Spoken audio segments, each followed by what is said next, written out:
जय श्री कृष्ण। आप सबका स्वागत है आपके अपने चैनल मैथ्स ट्यूटोरियल वर्ल्ड में। मैं आपकी दोस्त श्रेया सरकार प्रस्तुत हूँ रिंग के तीसरे वीडियो लेक्चर के साथ। तो इस वीडियो में मैं आपको बताने वाली हूँ रिंग विथ यूनिटी के बारे में, कम्यूटेटिव रिंग के बारे में, और इन दोनों को अच्छे तरीके से समझाने के लिए एक एग्जाम्पल भी दूंगी। ठीक है, तो सबसे पहले हम लोग देख लेते हैं रिंग विथ यूनिटी क्या होता है।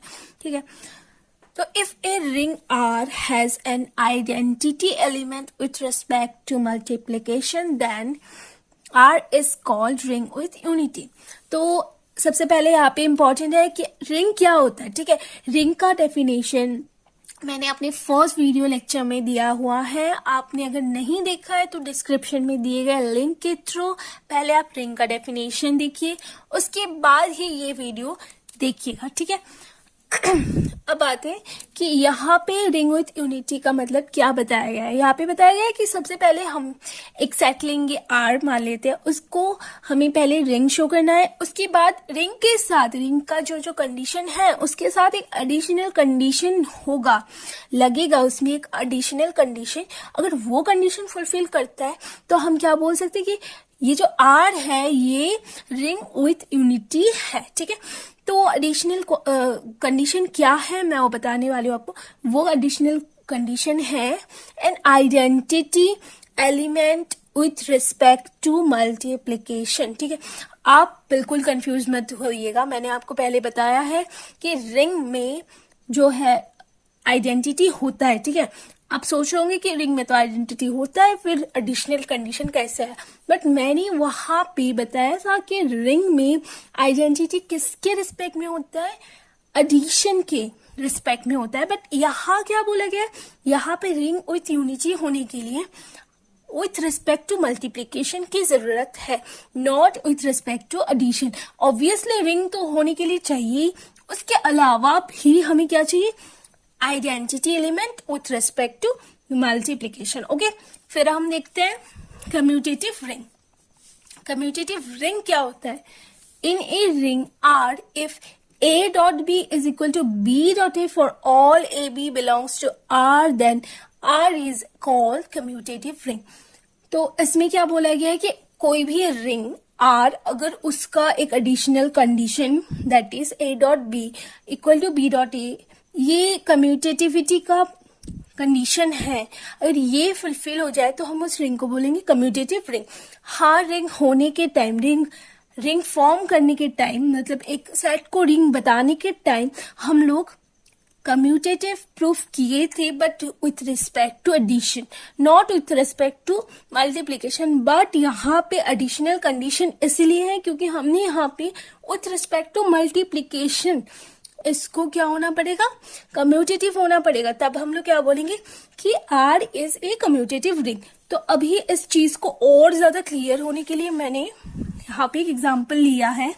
ठीक है, एग्जाम्पल लिया है मैंने, तो एग्जाम्पल देख लेते हैं।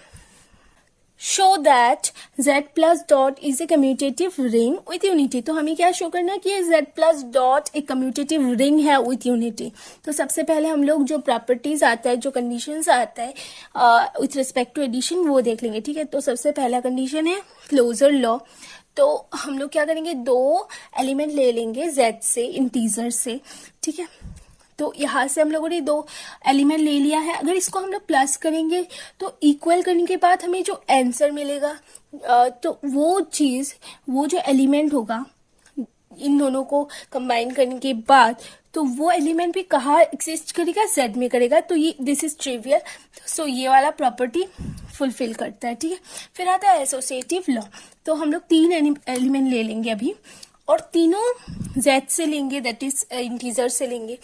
तो उसके बाद क्या हमें दिखाना है, एसोसिएटिव दिखाना है। This is also very trivial, like हम लोगों ने अगर दो इंटीजर को प्लस किया, उसका जो हमें मतलब एलिमेंट मिलेगा उन दोनों को कंबाइन करने के बाद वो भी इंटीजर होगा। उसके साथ हम जब तीसरा एलिमेंट प्लस करेंगे तो भी सेम ही नंबर देगा। अगर हम लोग पीछे से करें या आगे से प्लस करें तो सेम ही देगा, तो इसमें कोई डिफरेंस नहीं होगा, और हमारा जो एसोसिएटिव लॉ है ये भी फुलफिल करेगा। ठीक है, उसके बाद आते हैं आइडेंटिटी। तो क्योंकि एडिशन है तो हम लोग मान लीजिए ए ले लिया हम लोग ने एक एलिमेंट z में से, तो z इस a के साथ हमें कुछ ऐसा प्लस करना पड़ेगा जिसको प्लस करने के बाद हमें a ही मिले। तो ऐसा क्या एलिमेंट है? तो ऑब्वियसली जीरो के अलावा ऐसा कोई एलिमेंट है नहीं, तो जीरो के साथ प्लस करेंगे, चाहे a प्लस जीरो करे या जीरो प्लस a करे तो सेम ही रिजल्ट देगा, a ही देगा।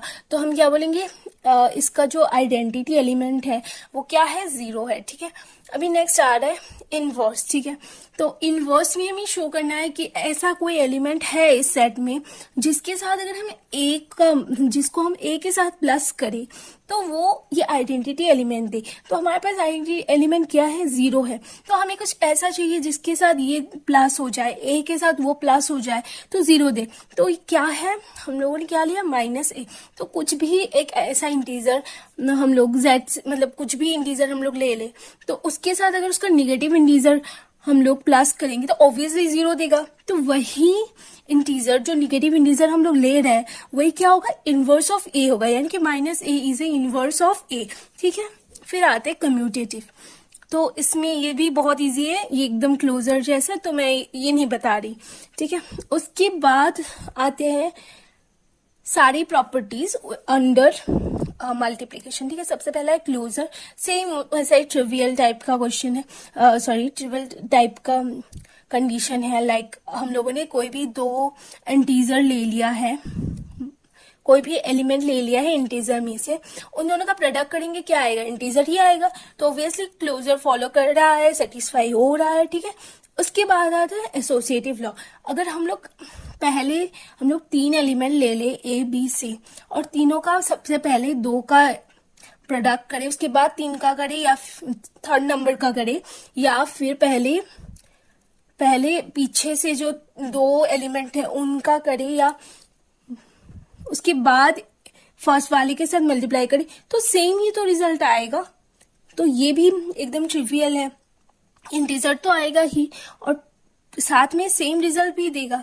ठीक है, क्योंकि यहाँ पे अगर माइनस होता तो शायद अलग आता, ऑब्वियसली तब अलग आता, हमारा वो सेटिस्फाई ही नहीं करता, होता ही नहीं फिर रिंग। बट क्योंकि ये मल्टीप्लीकेशन प्रोडक्ट हो रहा है तो यहाँ पे हम बोल सकते हैं कि ये दोनों सेम बराबर आंसर देगा। तो ये एसोसिएटिव भी फुलफिल कर रहा है। उसके बाद है डिस्ट्रीब्यूटिव भी सेम है, आप a dot b plus c करे या फिर a dot b plus a dot c करे, सेम रिजल्ट देगा। सिमिलरली इसका भी सेम देगा। ठीक है, उसके बाद इतना सारा प्रॉपर्टी करने के बाद ये जो सारे हम लोगों ने कंडीशंस फुलफिल कर लिया है, इसके बाद हम क्या बोल सकते हैं कि ये जो z प्लस डॉट है ये क्या है, ये एक रिंग है। इसके बाद भी हमारे पास दो और कुछ करना है, क्या करना है हमें करना है कम्यूटेटिव रिंग विथ यूनिटी। तो दो कंडीशन और शो करना है। तो सबसे पहले हमें क्या शो करना है, identity with respect to multiplication. तो अगर हम लोग a ले लेंगे तो a के साथ ऐसा क्या मल्टीप्लाई करें कि a दे दे, ऑब्वियसली 1, उसके अलावा तो कुछ ऐसा हो ही नहीं सकता जिसको मल्टीप्लाई करने के बाद हमें a ही मिले। ठीक है, तो इसका आइडेंटिटी एलिमेंट क्या होगा, 1 होगा। 1 is the identity element of this a हमने कहाँ से लिया था, z से लिया था, ऑब्वियसली मैंने बहुत बार मेंशन किया है इस क्वेश्चन में। देन हमें लास्ट में शो करना है कम्यूटेटिव लॉ। तो इसमें क्या शो करना है, a dot b equal to b dot a. तो ये भी तो होगा ही ऑब्वियसली, अगर एसोसिएटिव फुलफिल हो रहा है यहाँ पे तो ऑब्वियसली हम कोई भी इंटीजर लेंगे, दो इंटीजर लेंगे तो दोनों का पहले के साथ हम लोग प्रोडक्ट करें या फिर दूसरे के साथ पहले, मतलब मान लीजिए a के साथ b का प्रोडक्ट करें या b के साथ a का प्रोडक्ट करें, बात तो सेम ही है।